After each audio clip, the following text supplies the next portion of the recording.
Good morning, all. CamelbackTrading.org coming to you this Tuesday morning, May 29th. We're looking at Window Trader's market profile of the ES and SPY. So here we are, 2 days to go in the trading month, and things are starting to look pretty good here for the bulls. First of all, we're possibly looking at our 50th gap of the year. This is our 102nd trading day in the S&P. Almost 50% of the times we've gapped higher.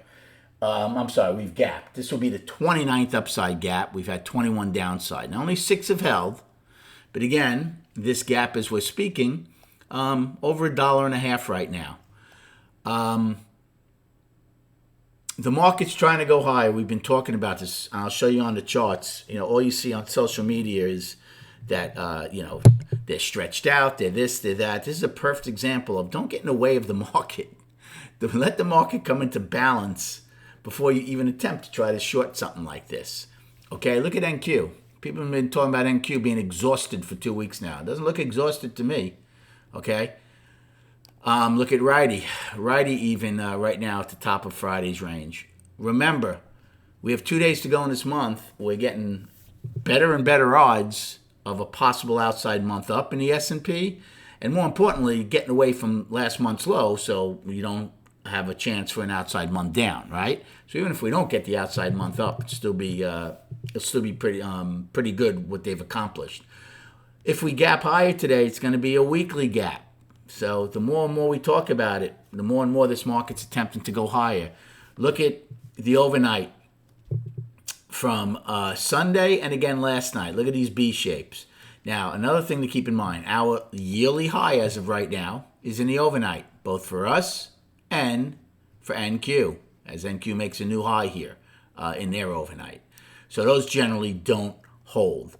As far as a game plan, again, the more we push away, the more I'll be patient on the opening.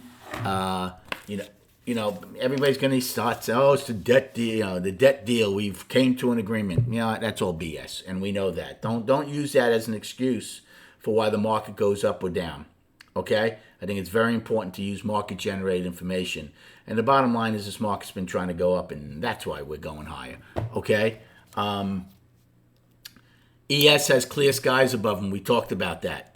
SPY, not ES, NQ. SPY and ES is still trying to get to August high. Okay, that's going to be their next big destination. And then see if we keep this ball game rolling. Until something changes, you got to be looking for longs on pullbacks. Okay? So, again, depending on where the overnight is, we'll see if we front run it, right? Right now, the overnight high from last night is 40.50, but the yearly high right now is 43.25. So, again, depending on where we are, it might be a short the first time just to see because ES and SPY like to front run it. Not the same case in NQ or Righty. They don't front run overnight highs, lows, or daily highs, lows. So that's not something I would recommend in them. But ES and SPY have a history of doing that. So depending on where we are, that's a trade. On the flip side, any pullback, again, you're going to have to be comfortable where you want to take a long. We've seen these gaps, and we've seen these gaps get filled right away. Now, we do have very wide overnight pocs from Sunday night and last night. With 17 wide at 23.50. With 16 wide at 23.75. So right above where the gap would fill, there's a lot there. So I'd probably definitely take a long there. Hold it even if they fill the gap, and then see if you get acceptance into Friday's range. So that would be a long play down there. But at some point, there's got to be a long somewhere else along the line too, I would think. Look at SPY. SPY is a double distribution in the overnight right now. Okay? So the way we treat double distributions as 2 separate days, you can do that on the overnight. So if it was to get into this gap here, right, you can take a long against the lower end of the upper distribution. Again, all early plays in the trading room. And then I want to show you a couple things on these charts because I think it's important to show you how people should stop fighting this stuff. So first off, here's SPY. Right, we have 2 days to go in the month. If SPY closes above 415.94, you have an outside month up. Now, we have 2 full trading days. I'm not saying that's going to happen, but at least the odds of an outside month down have gone down drastically. So we'll see how the month ends up. Right now, it's in balance. Weekly, we're coming out of a 3-week balance on a gap to the upside. Okay, so the weekly will go from balance to up. Okay, we almost had an outside week up, but we didn't on Friday. So we're going to be up there. And then on the daily, we are. Now, some people would have called this balance because we just barely took out this day's high. I was calling it up, but regardless, you are now gapping above this. So after the 34-day balance, we went high, even though we tried to get into it. And now here we are, gapping above this 6-day balance, if you were calling it balance.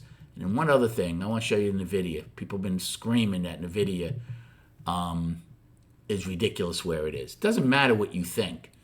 Some people were saying that that NVIDIA was short coming into earnings. This market is not short. It was not short. It never was short here. This market was long coming into earnings. There's the monthly.